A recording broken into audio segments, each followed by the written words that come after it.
प्यारे बच्चों, कैसे हो। आशा करता हूँ कि आप बहुत अच्छे होंगे और अपना कार्य भी समय पर पूरा कर रहे होंगे। प्यारे बच्चों, यदि आप हमारे साथ अपना काम समय पर पूरा करते रहेंगे तो आपको भविष्य में किसी भी प्रकार का कोई व्यवधान नहीं आएगा। तो प्यारे बच्चों, चलिए शुरुआत करते हैं। आपका जो पाठ है राम लक्ष्मण परशुराम संवाद, इसी में ही आपका जो नेक्स्ट पद है उसका अध्ययन करते हैं। वैसी लखनऊ बोले मृदुबानी। लक्ष्मण जी हंसकर कोमल वाणी में कहते हैं, वैसी हंसकर लखनऊ लक्ष्मण बोलते हैं मृदु कोमल वाणी में। लक्ष्मण जी हंसकर कोमल वाणी में कहते हैं, अहो मुनीषु माँ बटमानी। अहो अहो अरे मुनीषु मुनियों में, जो मुनियों में देखो प्यारे बच्चों, यहाँ पे सप्तमी विभक्ति एक है। जहाँ पे किन्हीं में समानता की जाती है या किसी एक का निश्चित किया जाता है, वहाँ पे सप्तमी विभक्ति के प्रयोग किया जाता है। तो यहाँ पर ऐसी हिंदी है, लेकिन यहाँ पर संस्कृत के शब्द के समान लिया गया है। अहो मुनीषु, अरे मुनीश्वर अर्थात मुनियों के ईश्वर अर्थात मुनि श्रेष्ठ। महाभटमानी, महाभट महान योद्धा, मानी मानते हो। अहो मुनीश्वर, तो आप स्वयं को महान योद्धा मानते हो। पुनि पुनि मोही दिखाओ कुठारा। पुनि पुनि बार बार, मोही मुझे, दिखाते हो कुठारा कुलाड़ी। तो आप बार बार मुझे कुलाड़ी दिखाते हो। चहत उड़ावन फूंकी पहाड़ू। चहत चाहते हो, उड़ावन उड़ाना, फूंकी फूंक से, पहाड़ू पहाड़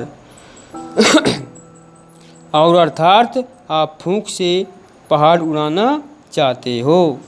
यह कुम्हड़ बतिया कोहुना ही। लक्ष्मण जी कहते हैं कि यहाँ कुम्हड़ बतिया, कुम्हड़ की बतिया अर्थात बहुत छोटा फल, जो थोड़े से ही इशारे से, जरा सा कुछ लगने से ही टूट जाता है, बहुत कोमल फल होता है अर्थात काशी फल। तो लक्ष्मण जी कहते हैं कि यहाँ कोई भी कुम्हड़े के बहुत छोटे फल के समान कमज़ोर नहीं है। कोई नहीं है अर्थात कमज़ोर या दुर्बल नहीं है। जे तर्जनी देखी मर जाई। जो आपकी जो तर्जनी उंगली देखी देखकर मर जाए अर्थात जो आपकी तर्जनी उंगली को देखते ही मर जाए। देखी कुठारो सरासन बाना। तो लक्ष्मण जी कहते हैं कि देखी देखकर कुठारू कुलाड़ी, सरासन बाना धनुष और बाण।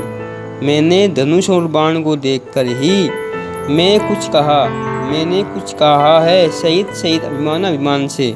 तो लक्ष्मण जी कहते हैं कि धनुष बाण को देखकर ही मैंने कुछ अभिमान के साथ कहा था या कहा है। भृगु सुत समझी जनेऊ बिलोकी।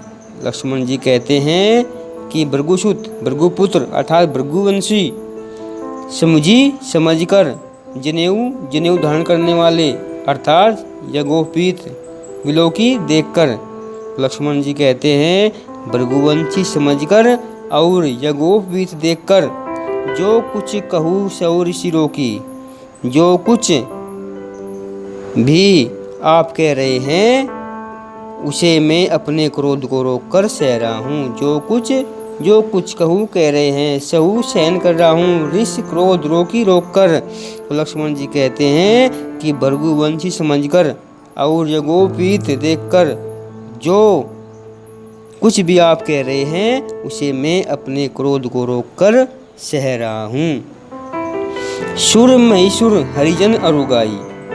लक्ष्मण जी कहते हैं कि सुर देवता, महिषुर ब्राह्मण, हरिजन हरि का भक्त अर्थात ईश्वर का भक्त, अरु और गाय।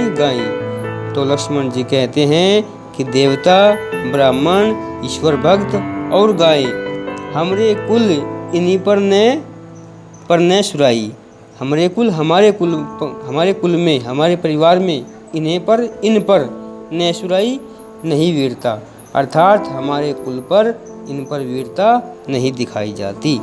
लक्ष्मण जी कहते हैं कि हमारे कुल में देवता, ब्राह्मण, ईश्वर भक्त और गायें, इन सभी पर वीरता नहीं दिखाई जाती।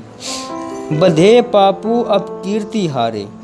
लक्ष्मण जी कहते हैं बधे, यदि हम उनका वध करते हैं तो पापू पाप के भागी बनते हैं, अपकीर्ति हारे, और यदि हार जाते हैं तो अपकीर्ति अपयश प्राप्त करते हैं। तो लक्ष्मण जी कहते हैं कि हम यदि इन सब का वध करने से हम पर पाप लगता है और यदि इनसे हार जाए तो हमारा अपयश होता है।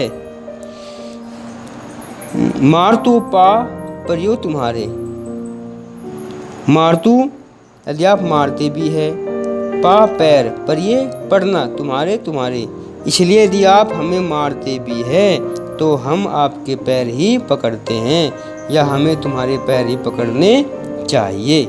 तो लक्ष्मण जी कहते हैं कि यदि हम उनका वध करते हैं तो हमें पाप लगता है और यदि हारते हैं तो अपयश होता है, इसलिए मारतू पाप पर ये तुम्हारे, इसलिए यदि आप हमें मारते भी है तो हमें तुम्हारे पैर ही पकड़ने चाहिए। पाप पैर, पर ये पकड़ना, तुम्हारे तुम्हारे, मारतू मारने से या मारने पर। कोटि कुलिस संवचन बचनु तुम्हारा, वर्त धरु धनु बाण तुम्हारा।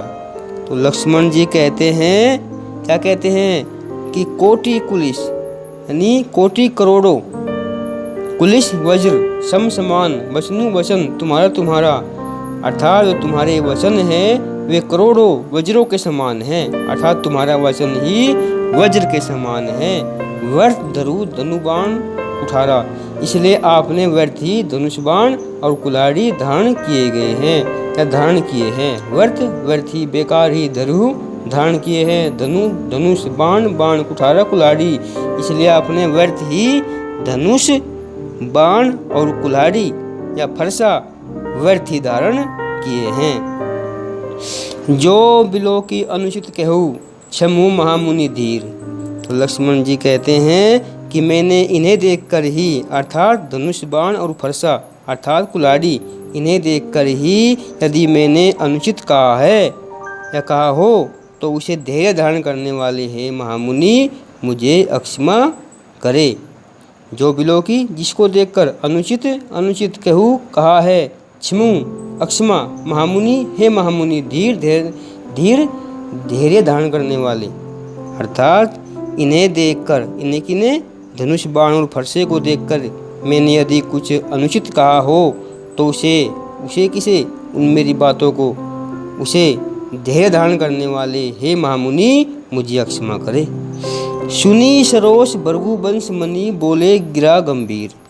यह सुनकर भृगुवंश मणि परशुराम जी क्रोध के साथ गंभीर वाणी बोलते हैं। सुनी सुनकर, सरोष क्रोध के साथ, भृगुवंश मुनि, भृगुवंश के मणि परशुराम जी बोलते हैं गिरा गंभीर, गंभीर वाणी में। इसे सुनकर भृगुवंश मणि परशुराम जी क्रोध के साथ गंभीर वाणी में बोलते हैं। तो प्यारे बच्चों, आपको इस पद की व्याख्या हमने आज पढ़ाई है, तो आप भी इसको याद करेंगे। ओके बेटा।